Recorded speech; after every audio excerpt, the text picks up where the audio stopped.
दोस्तों नमस्कार। ईरान और इजराइल के बीच में युद्ध को लेकर के मिडिल ईस्ट में, पश्चिमी एशिया में एक बड़ा तनाव का माहौल है।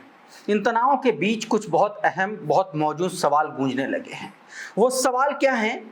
सवाल दरअसल ये कि क्या अब अमेरिका खुल करके युद्ध लड़ेगा?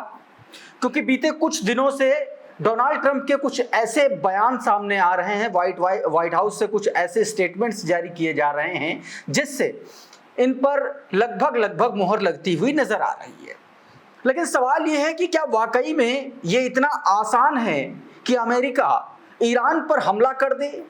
क्या वाकई अमेरिका इस हैसियत में है? क्या ट्रंप वाकई इस हैसियत में है कि वो ईरान पर हमला कर सकता है?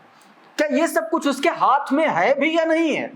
इस तरीके के सवाल उठ रहे हैं। और सवाल ये उठ रहे हैं कि अगर अमेरिका इजराइल के साथ जा करके सीधे तौर पर लड़ाई में शामिल होता है तो फिर उसके कॉम्प्लिकेशंस क्या होंगे अमेरिका के लिए?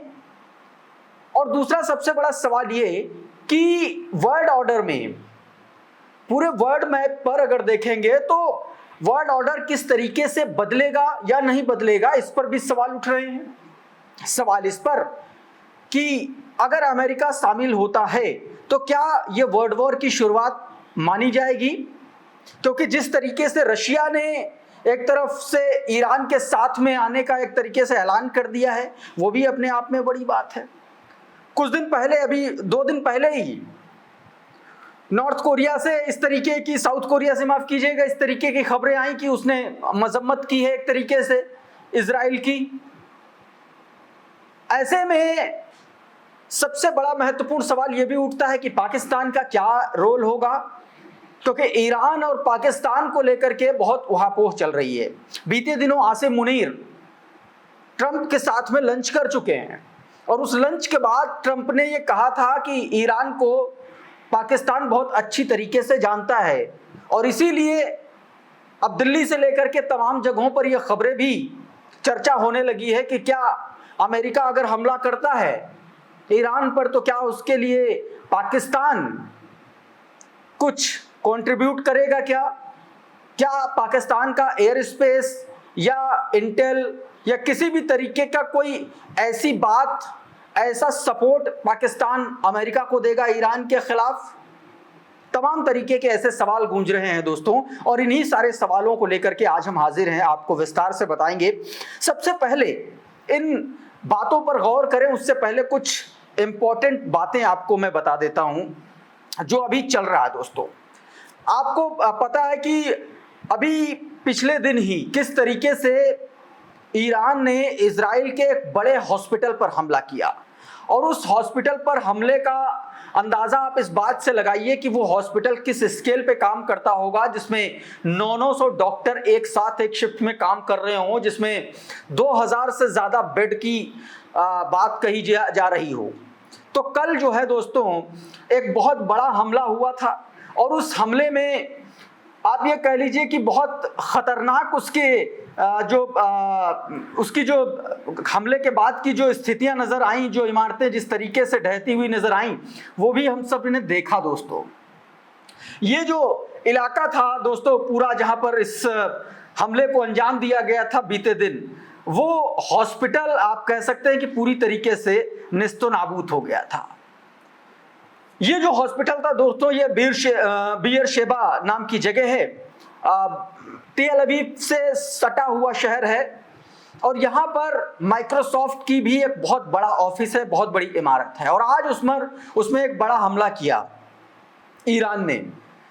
ये माइक्रोसॉफ्ट का ऑफिस इसलिए निशाना बनाया गया, ईरानी मिसाइलों ने इसलिए इसको निशाना बनाया क्योंकि यहाँ पर दावा किया गया ईरान की तरफ से कि इस ऑफिस में मिसाइलों के लिए जो एक तरीके से इंटेल प्रोवाइड कराने का काम चल रहा था, मिसाइलों को एक तरीके से आर्टिफिशियल इंटेलिजेंस और मिसाइलों को किस तरीके से वॉर में इस्तेमाल करना है, वो सारी टेक्नोलॉजी विकसित की जा रही थी इस पूरे ऑफिस में। और इसलिए यहाँ पर आप ये तस्वीरें देखिए, आप देख रहे हैं अपनी स्क्रीन पर कि किस तरीके से माइक्रोसॉफ्ट के ऑफिस को तबाह कर दिया गया था। दोस्तों, इससे पहले आप देखिए कि बीते दिन जिस तरीके से उस हॉस्पिटल को मिट्टी में मिलाने का काम किया ईरान ने, और अब यह कहा गया कि मिसाइल ट्रैकिंग और इंटेलिजेंस को लेकर के ये काम माइक्रोसॉफ्ट के ऑफिस में चल रहा था और इसलिए यहां पर हमला हुआ। इससे पहले दोस्तों वाइजमैन इंस्टीट्यूट ऑफ साइंस तेल अवीव का बड़ा इजराइल का एक बड़ा इंस्टीट्यूट, वहां पर कितना जबरदस्त कितना खतरनाक हमला हुआ था, यह भी आप इन तस्वीरों में देख सकते हैं दोस्तों कि किस तरीके से यहां पर हमले को अंजाम दिया गया है। इन तस्वीरों में आप खास साफ तौर पर देख सकते हैं कि इमारतें किस तरीके से धराशायी हो चली हैं। ये बाहर की तस्वीर मैं आपको दिखा रहा हूं, ये इमारत के अंदर की एक तस्वीर है, ये भी देख लीजिए। और इसके अलावा ये देखिए किस तरीके से ताश के पत्तों की तरह पूरी की पूरी इमारत जो है धराशायी हो गई। लोग सेल्फी ले रहे हैं इन तस्वीरों को देख करके। आप सोचिए कि कितना खतरनाक हमला हुआ होगा दोस्तों। बताया जा रहा है कि इस हमले में जिस लैब में वाइजमैन इंस्टीट्यूट ऑफ साइंस में जो हमला हुआ, इसमें 45 लैब पूरी तरीके से ईरानी मिसाइल के हमले में तबाह हो गए। और इसमें तमाम सारे ऐसे एक्सपेरिमेंट चल रहे थे जो हमेशा हमेशा के लिए तबाह हो गए, बर्बाद हो गए, और जिन पर अरबों रुपया खर्च कर रहा था इजराइल, वो सब कुछ जो है दोस्तों खत्म हो गया, खराब हो गया।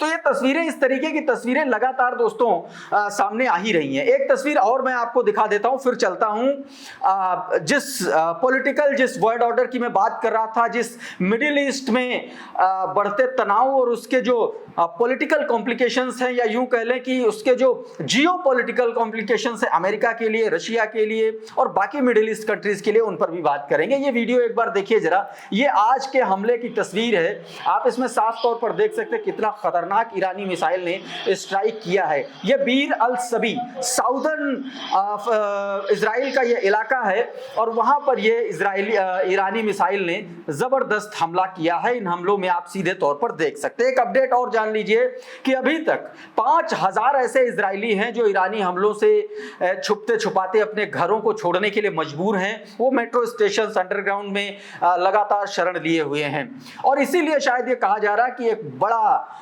नुकसान जो है उससे लगातार बच रहा है इजराइल, क्योंकि वो पहले से शेल्टर में जा चुके हैं। अब अभी तक के धमाकों की दोस्तों बात करें, इन तस्वीरों के साथ आप देखते जाइए। कुछ और आपको फैक्ट एंड फिगर्स बता देता हूं कि अभी तक इजराइल में 24 लोग मारे गए हैं, जबकि घायलों की संख्या लगातार बढ़ रही है। 1000 से ज्यादा घायलों की संख्या हो गई है, गंभीर घायल लोग हैं दोस्तों। इन तस्वीरों में आप देख सकते हैं कि जिस तरीके से इमारतें धराशायी हुई हैं, जिस तरीके से ईरानी मिसाइलों ने हमला किया है, उससे आप सहज अंदाजा लगा सकते हैं दोस्तों।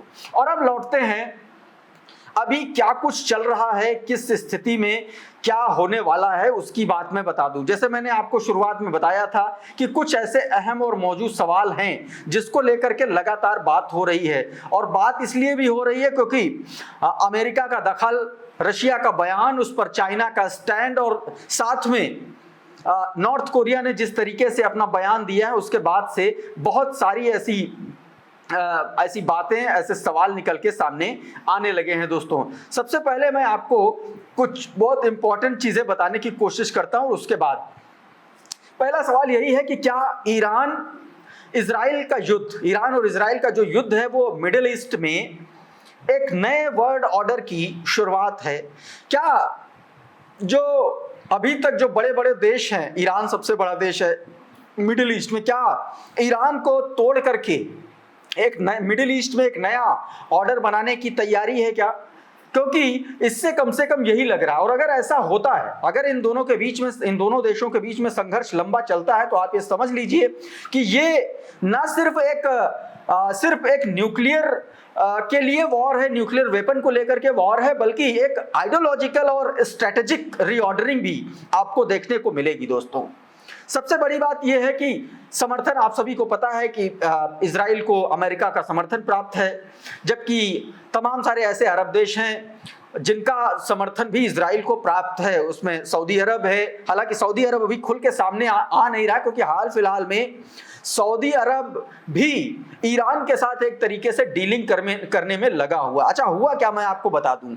सऊदी और ईरान ये दोनों हिस्टोरिकल एनिमीज हैं, लेकिन जिस तरीके से ऑयल को लेकर के अमेरिका की जो निर्भरता है, वो अरब देशों पर से धीरे धीरे खत्म होने लगी, वैसे ही ये हुआ कि सारे के सारे जो अरब कंट्रीज हैं उनको ये लगा कि एक नए तरीके से अब एक इकोनॉमी डेवलप करने पड़ेगी, और उसी इकोनॉमी के पीछे कहीं ना कहीं ये हुआ कि दोनों को एक तरीके से कई सारे समझौते करने पड़े। मैं सऊदी और ईरान की बात कर रहा हूं, और ये बात भी इजराइल को कम से कम नागवार गुजरी, क्योंकि जब दुश्मन और दुश्मन दोस्त बन जाते हैं तो कहीं ना कहीं इनसिक्योरिटी इजराइल को हुई, क्योंकि अभी तक सऊदी और ईरान जो है वो एक दूसरे के कट्टर दुश्मन थे, और अब दुश्मनी उस लेवल की बची नहीं है, क्योंकि मामला दुश्मनी से होता हुआ कूटनीति तक पहुंच चुका है।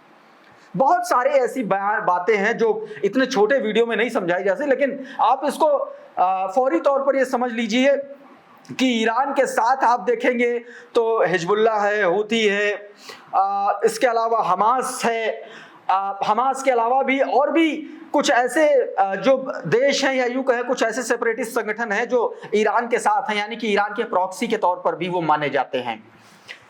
और दूसरी तरफ आप देखिए इजराइल के साथ अमेरिका है, यूएई है, बहरीन है, मोरक्को है, ये तमाम सारे ऐसे देश हैं, यूएई, बहरीन, मोरक्को, ये वो अरब कंट्रीज हैं एक तरीके से जो कुछ समय पहले तक इजराइल के साथ नहीं थी, लेकिन जब अब्राहम समझौता हुआ, अब्राहम समझौता तमाम सारे ऐसे समझौते हैं जिसमें पर्यटन को लेकर के बहुत सारे ऐसे उसमें समझौते हैं, उसके बाद से कहीं ना कहीं इजराइल की तरफ ये सारे देश आते हुए दिख रहे हैं। ये भी एक बड़ा झटका ईरान की तरफ माना जाता है। जॉर्डन और मिस्र भी अगर मैं बात करूं तो सुरक्षा और सहयोग के तो पक्षधर हैं, लेकिन ये सार्वजनिक तौर पर न्यूट्रल नजर आ रहे हैं। दूसरी तरफ सऊदी की मैंने बात की, ये खुलकर साथ नहीं है, लेकिन ईरान और ईरान विरोधी रणनीति का इनका तालमेल पहले से है, यानी कि इजराइल की तरफ जा सकते हैं, लेकिन अभी ये इनके अपने अपने इंटरेस्ट हैं, इसलिए ये खुल करके खिलाफ नहीं हो रहे हैं। यूएई बहरीन का मैंने बता दिया कि अब्राहम समझौते को लेकर के, तो तमाम सारी ऐसी चीजें हैं।